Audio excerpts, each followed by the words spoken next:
responded immediately, engaged, neutralized, and apprehended the shooter. 2 victims are deceased, and 5 individuals have been transported to a local hospital with gunshot wounds. The shooter has also been transported to a local hospital. The 2 deceased are not students. The shooter is believed to be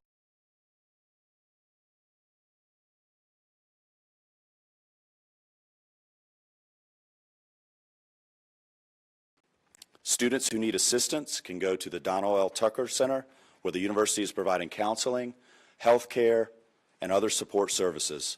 Family members are also able to go to the Tucker Center for assistance. Students, faculty, and staff are asked to call their loved ones as soon as possible to update them on their status. The student union and the surrounding area is still considered an active crime scene. Individuals should avoid the area. Students should not return to the student union to retrieve personal property at this time. Students may return to their residence halls, but they should otherwise stay indoors on main campus to allow first responders and university staff to do their jobs and respond to those needing assistance. Students may depart campus for the weekend. All classes have been canceled through Friday.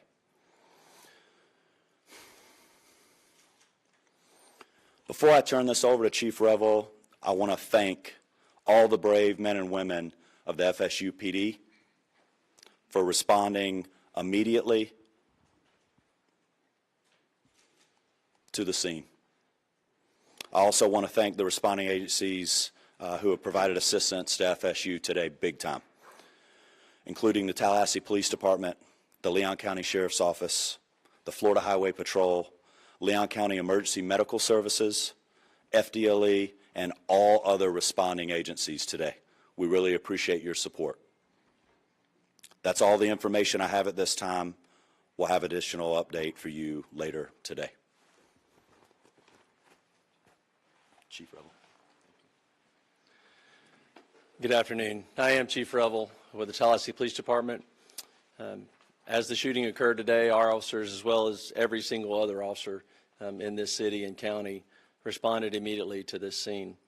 Once on scene and once we began working through what was occurring and what we were working, in consultation with FSU, Tallahassee Police Department was asked to take lead on this. So we will be the lead for this investigation in both the officer involved shooting portion of this as well as the homicide portion of this. I will come up after the last speaker and entertain just a few questions, but needless to say, we have multiple crime scenes.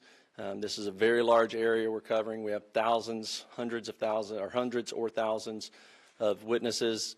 And again, this is an active, ongoing investigation. So the information that we will be allowed to release right now may be fairly limited. I'll answer what I can at that time. But I will assure you that as soon as we can, any information that becomes available, we will make that available to you. One of the things in the process, and again, understand that this is an ongoing active investigation. So things are happening as we are standing here and as we are speaking. We have identified the shooter, obviously. He's at the hospital. So with more on that, I'm going to allow the sheriff to come up and speak on that portion of it. Thank you, Chief. As Chief Revel indicated, I'm Walt McNeil, Leon County Sheriff. First and foremost, let me express our gratitude to the responding law enforcement agencies in this community. Citizens should feel some degree of comfort knowing that your law agencies are going to respond and do what we did in this case, that is, bring them to justice and make sure that we can't lock him or her up. Let me tell you, this is obviously a heinous crime. Condolences go out to the family of students who we understand all have been devastated because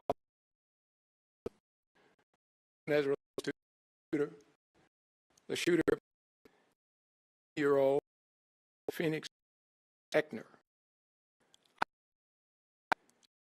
Leon County deputy. Our deputy Eigner has been with the Sheriff's Office for over 18 years. A tremendous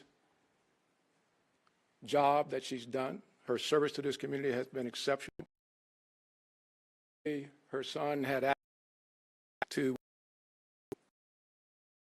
and the weapons that was found at the scene.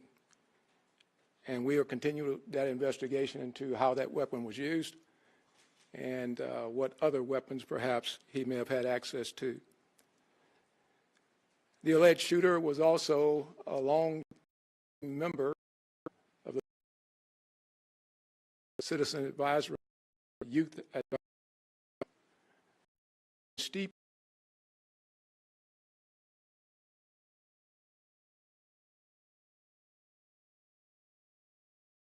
had access to weapons. This event is tragic.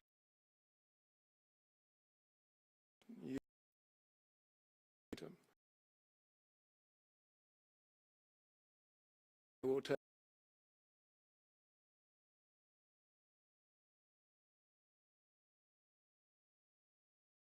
to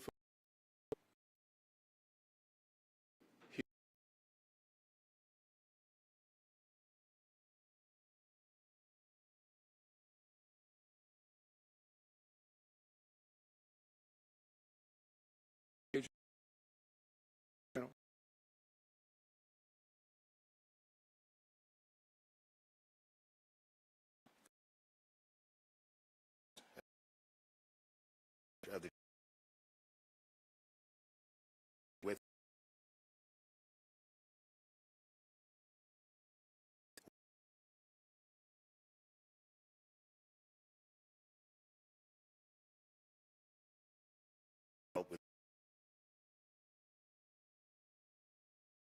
Tips media line, where you can upload photos, videos prior to and during the incident. If you're there from social media, please upload all of that. I will give you now the website address.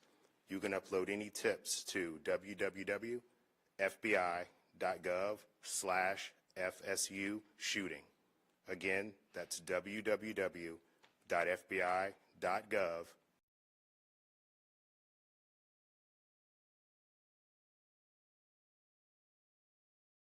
Every available resource to be able to help the community and the local people here. Thank you.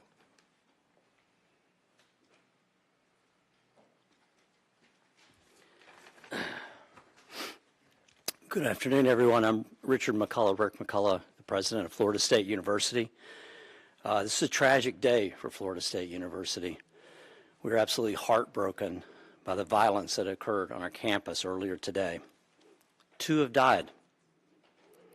5 other innocents are being treated for their injuries.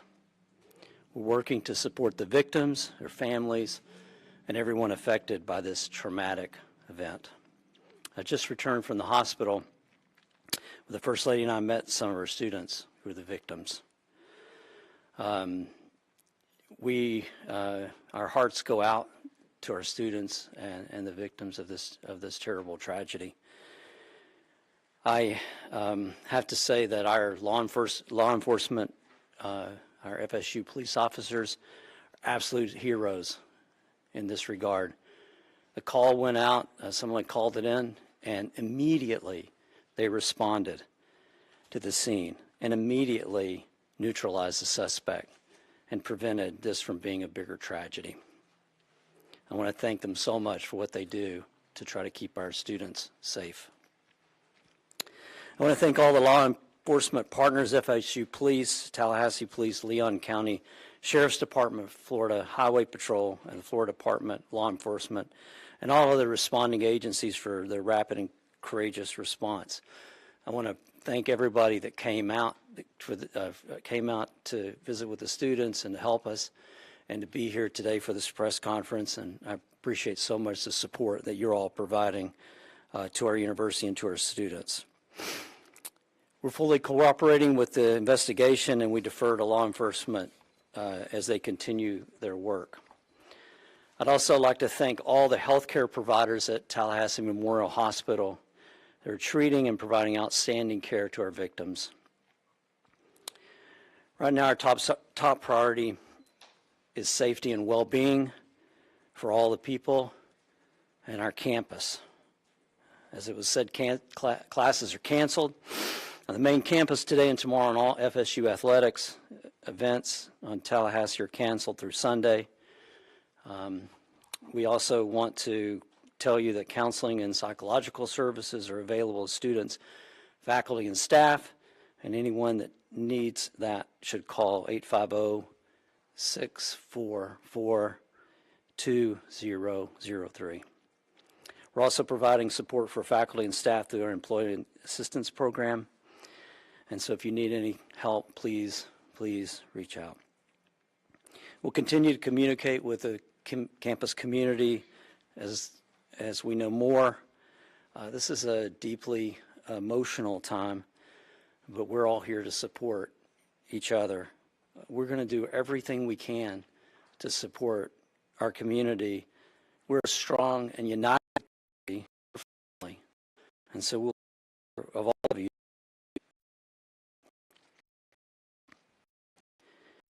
through this together.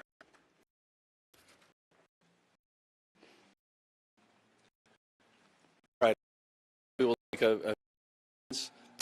let me just reiterate, this was a massive response of law enforcement. Our federal standards to build relationships that long preceded, and that came into play today in the seamless way we all came together to work these events. But I know you have specific questions. I will tell you right now, I'm going to talk about the victims other than of them. Additional deceased and 9 total persons. 9 total.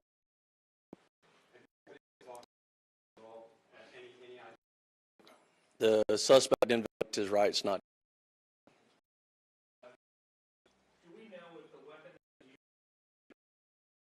parents' weapon? If so, what are the rules around? No, that weapon was the weapon that the deputy previously used. A lot of times, many agents included, when we transition to a handgun, the officers are allowed to purchase the handgun they used prior. And correct me if I'm wrong, Sheriff, but I believe that's the case here. This was a handgun that to a new handgun was her personal handgun. The sheriff would have to speak to that. We will do an investigation. Those aspects of it, there's no call I'm aware of on any kind of suspension or otherwise. We have been hearing stuff that it was a deputy officer. That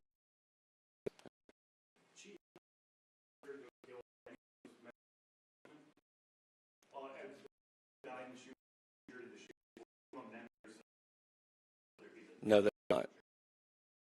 Yeah.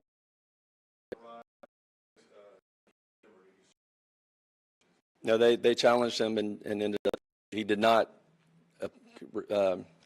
comply with commands and was shot. Did he fire officers? I do not believe he fired at officers. We've heard that Phoenix may be autistic. Are you able to confirm that detail? I do not have that detail. Is there an ID of the victims yet? I'm sorry? An ID of the victims? We're not releasing any of the victim information at this time. Was the officer aware of any behavioral conditions or concerns or threats prior to this incident? We were not. How quickly did officers arrive on scene from the 911 call to when they engaged the suspect? We will get you that information. I don't have that currently. I assume that would be a question that was asked, but I mean, it was almost immediately. That FSU, obviously this is their campus and they patrol it very well. So they were on scene almost immediately, engaged almost immediately.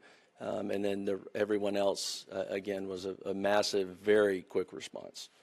I know you said that the 2 deceased were not students. Do we know of those 5 that were injured or any of them students? Again, we're not releasing any information on the students on the victims at this point.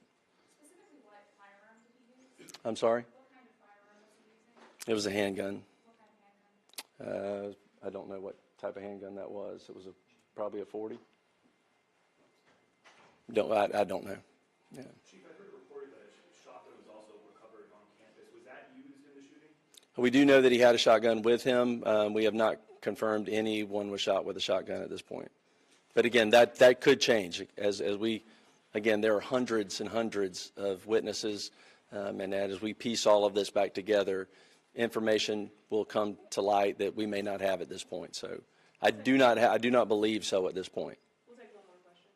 Will body cam footage of radio dispatch or any logs be released in the near future? I'm sorry, say again. Will there be any body cam footage or radio dispatch logs or incident reports being released anytime soon? We will work with the state attorney's office, which we always do, in pulling together all the information, all the investigative evidence from this case, and in collaboration with State Attorney Campbell, we will make that determination. Obviously, after the case is over, we will certainly, it all becomes available at that point. But as to what we can and will release at that point, like I said before, we're very open, transparent on these things. Again, the officers did an incredible job. But again, some of this is very horrific. This is a horrific incident. And so we will, again, collaborate with the state attorney's office and determine which of that evidence could be released or will not be released. But again, I will let you know that as soon as we make that determination. So thank you all very much. Appreciate you being here. And just let me reiterate what's already been said. The collaboration between all of the agencies, the federal, the state, the local, all of our first responders, our EMS personnel, our fire department, again, just a massive response, immediate treatment to the victims that were there, the transport of them. Again, it was a very seamless response to this tragedy. And that goes to the training that we all do repeatedly, individually as agencies and together. The incident command came together very, very quickly. And again, I could not be more proud of the response and more horrified at the act. So thank you very much. Can you please just real quick verify that one more time the number of people injured and dead? Our number was 8. I heard you say 9. Sure. Total number of 9. That includes the suspect. So there are 6 victims that are injured, 2 are dead, and that's. Let me just reiterate this. No reason at this point that he did not go further our community at this point.